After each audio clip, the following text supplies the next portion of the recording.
Jésus-Christ est son nom. Son nom. Jésus-Christ est son nom. Jésus-Christ est son nom. Jésus-Christ est son nom. Jésus-Christ est son nom.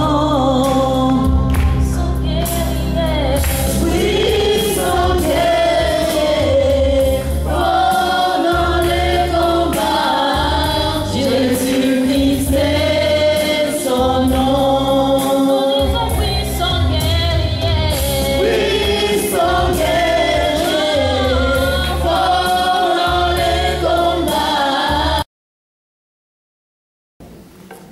Notre thème, c'est l'amour. Jean chapitre 13, verset 34. La Bible dit, je vous donne un commandement nouveau. Aimez-vous les uns les autres, comme je vous ai aimé. Vous aussi, aimez-vous les uns les autres. À ceci, tous connaîtront que vous êtes mes disciples, si vous avez de l'amour les uns pour les autres. À ceci, tous connaîtront que vous êtes mes disciples, si vous avez de l'amour les uns pour les autres. Je vous donne un commandement nouveau. Aimez-vous les uns les autres. Non, on peut dire, l'amour c'est un commandement. Je vous donne un commandement nouveau. Aimez-vous les uns les autres. Pour vous montrer que Dieu aime l'amour. Même quand il avait donné le commandement au peuple d'Israël, Jésus dit, tu aimeras l'Éternel ton Dieu. Donc Dieu aime l'amour. Dieu veut que les gens puissent l'aimer. Mais Dieu nous dit maintenant d'aimer nous, son créateur, sa créature, de l'aimer. Aimez-vous les uns les autres. C'est Jésus qui parle. Aimez-vous les uns les autres comme je vous ai aimé. Donc l'amour est très important.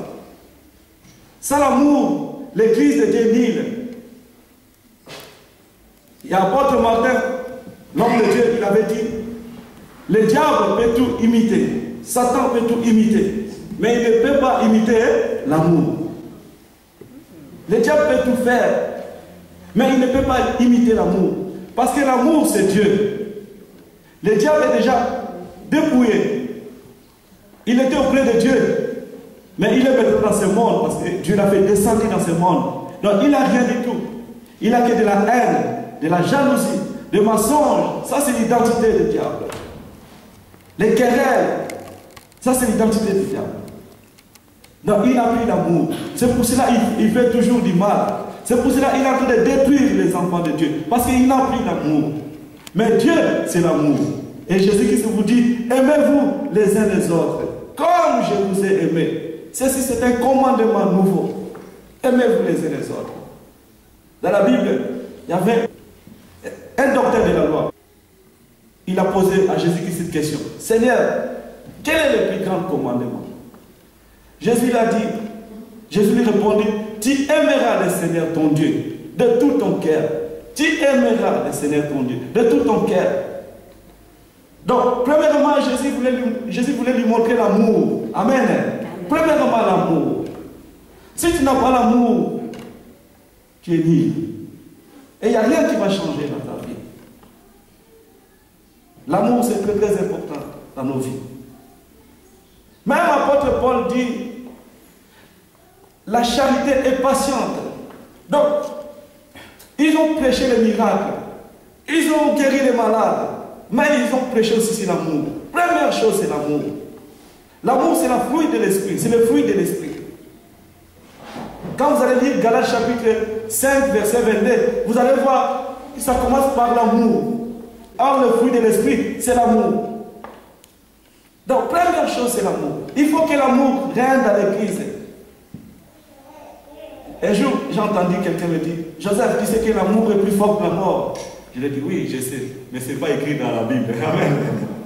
L'amour est plus fort que la mort. Je dis, oui, je sais. Après, j'ai dit, oui, tu as raison, mon frère. Dans mon cœur, j'ai dit, tu as raison. Amen, parce que c'était un païen. Donc, l'amour est plus fort que la mort. L'amour. Aimez-vous les uns les autres, comme je vous ai aimé. L'identité de Dieu, c'est l'amour, peuple. Tu peux tout faire, tu peux tout me donner, tu peux faire du bien, tu peux même ouvrir ton cœur et ton corps. Mais si tu n'as pas l'amour, ça change rien. Ça changera rien.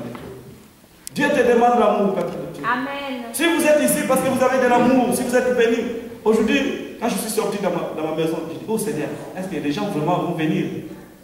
Et du coup, c'est une surprise. Nous sommes quand même nombreux, n'est-ce pas? Amen. Parce que vous avez cet amour-là. Et continuons à demeurer dans cet amour. L'amour, c'est très, très important. Apôtre Paul dit, la charité est patiente. La charité, l'amour est tellement patiente. Elle est pleine de bonté. La charité, elle est pleine de bonté. La charité n'est point envieuse. N'est point envieuse. La charité ne se vante point. Elle ne s'enflamme point d'orgueil. Elle ne fait rien de malhonnête. Elle ne cherche point son intérêt. Elle ne s'irrite point. Voilà l'amour. C'est pour ça que la Bible dit, Dieu, riche en bonté et lent en colère. Parce que c'est un Dieu d'amour. Malgré mes péchés, mais il m'aime toujours. Amen. Malgré mes fautes, mais il me pardonne toujours. Vous voyez son amour.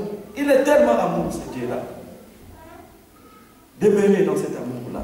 Et le monde connaîtra que nous sommes les disciples de Jésus. Et le monde connaîtra que nous sommes les enfants de Dieu. Amen. Amen.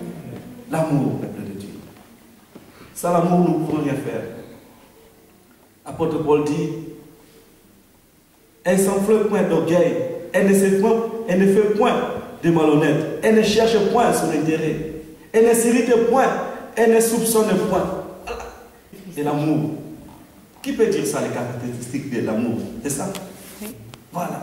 Donc, l'amour ne fait rien. Elle ne soupçonne point le mal. Elle ne se réjouit point de l'injustice. Mais elle se réjouit de la vérité. Elle esquisse tout. Voilà l'amour. Elle esquisse tout. L'amour. Elle croit tout. Waouh, quelle force. Elle croit tout, l'amour. Elle espère tout. Elle supporte tout. L'amour, elle supporte tout. C'est comme un bébé. Un bébé, si tu le tapes, dans 2-3 minutes, papa, maman, j'ai faim. Papa, maman, donne-moi du lait. C'est ça, l'amour.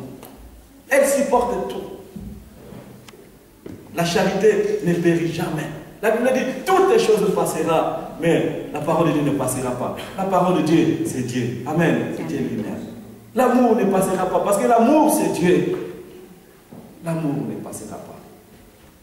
Tu dois avoir l'amour d'abord pour Dieu.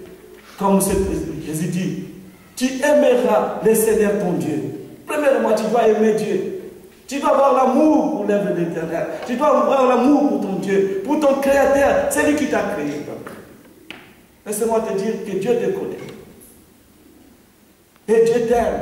Et toi aussi, tu dois avoir l'amour, cet amour-là pour lui. Tu aimeras le Seigneur ton Dieu. Donc, il parle de l'amour. L'amour. Elle supporte tout.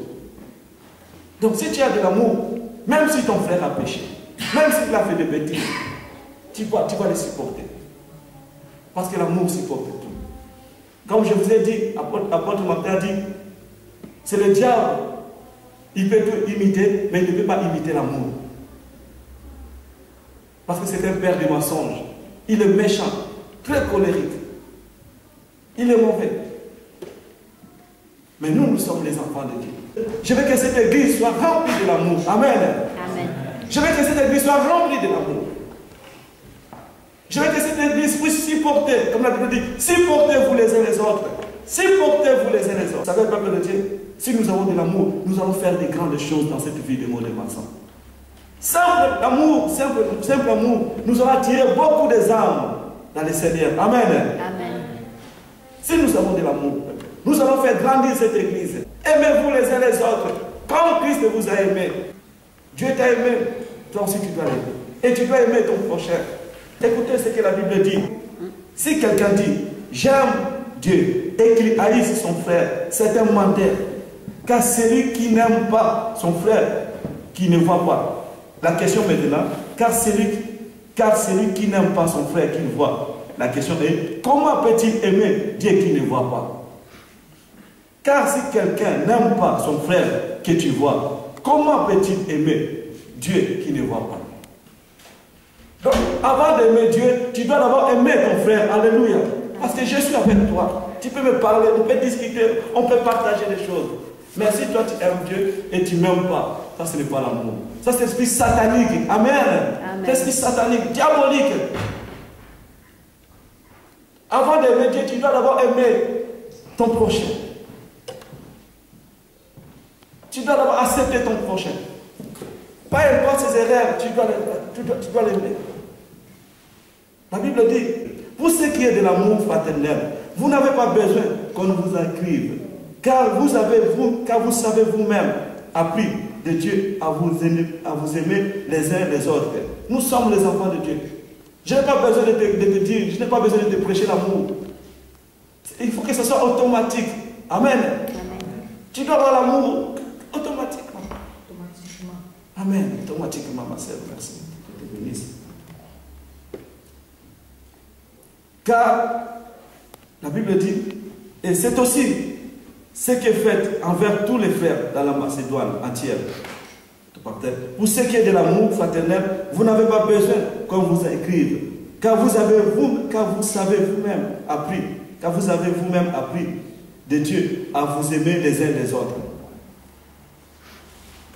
Aimez-vous les uns les autres, comme Christ nous a aimés. C'est très important.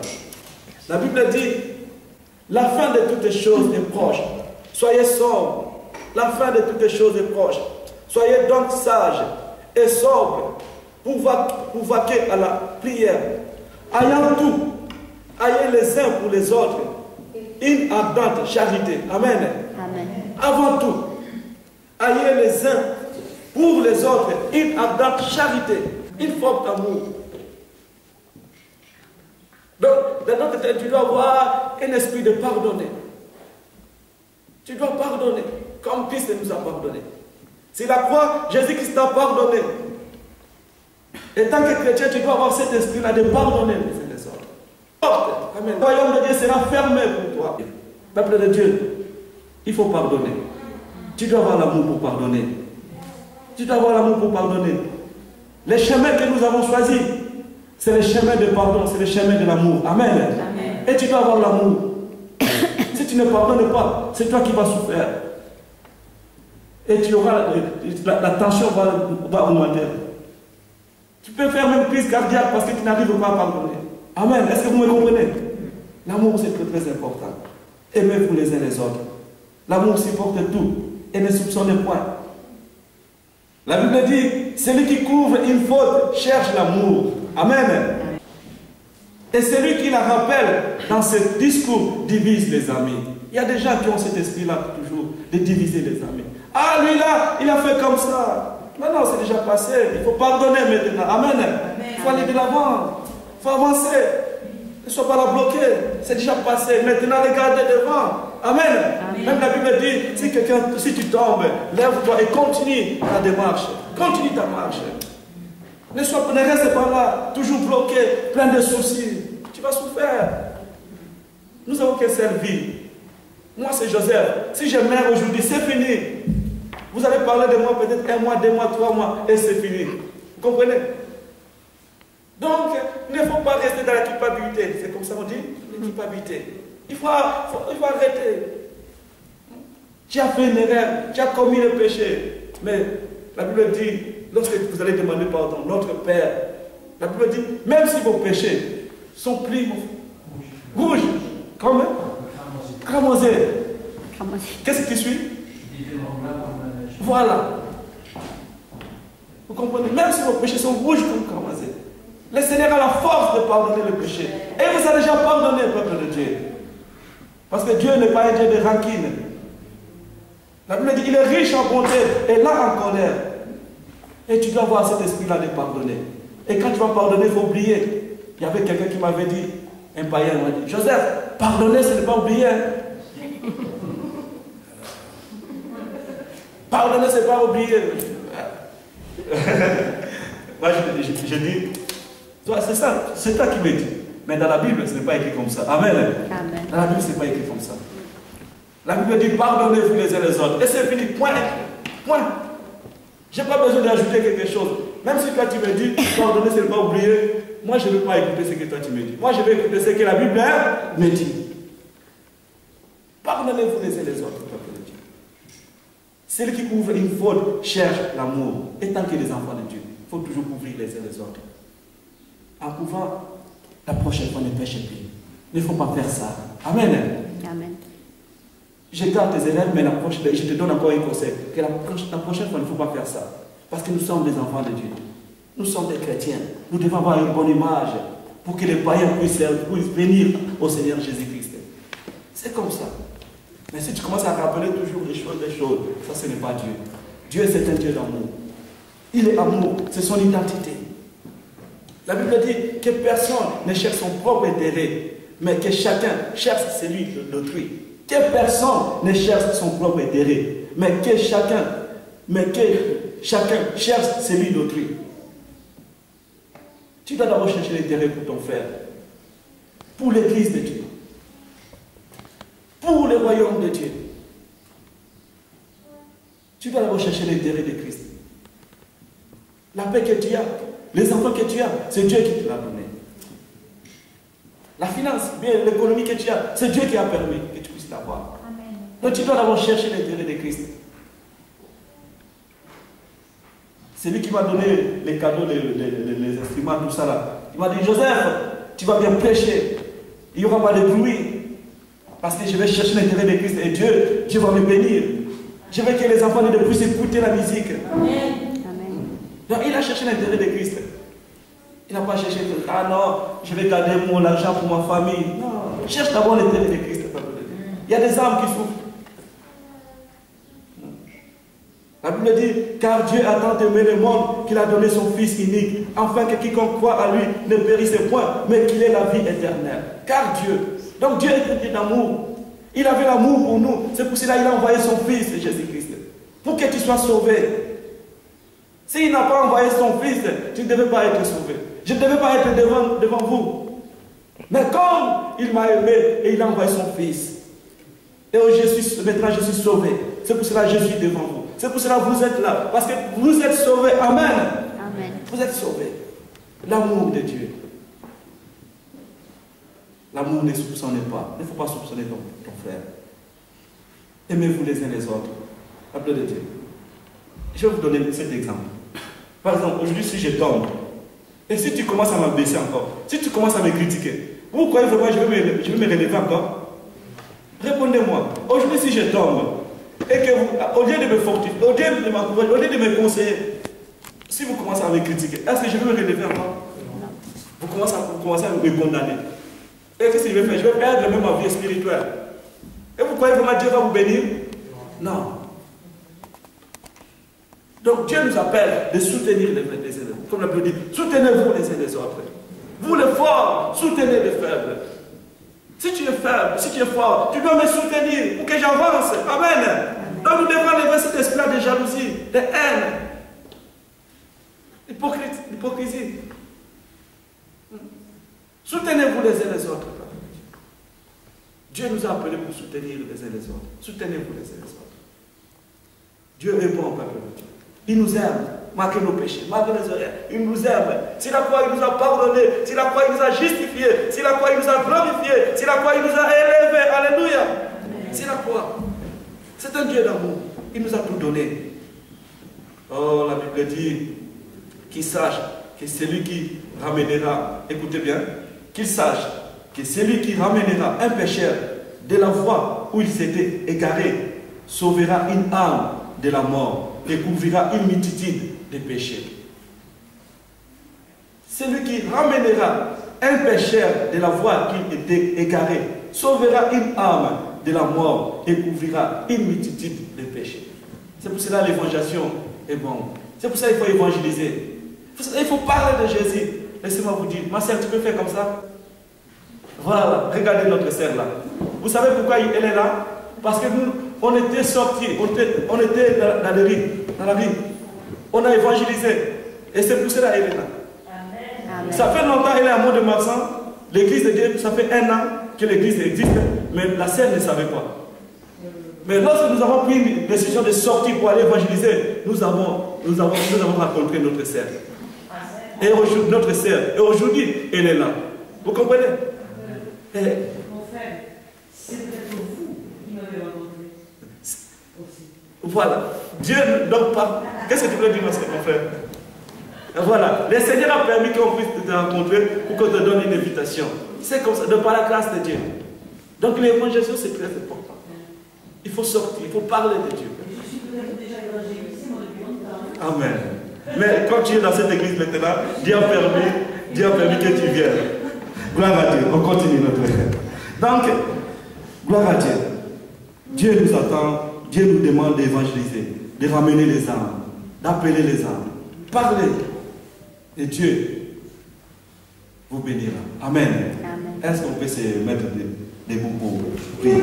L'amour est très important. Je veux que cette parole puisse transformer ta vie. Que cette parole puisse dominer ton esprit, âme et esprit. Oh Jésus. On peut fermer les yeux. L'amour.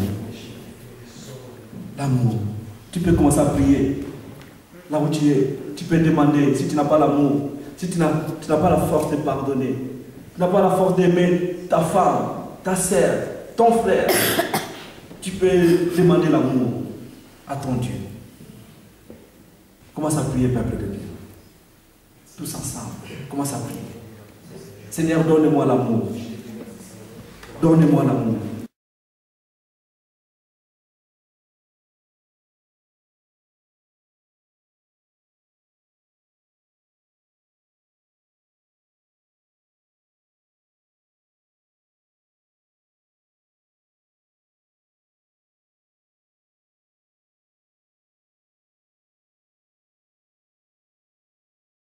Jésus-Christ est son nom.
son nom.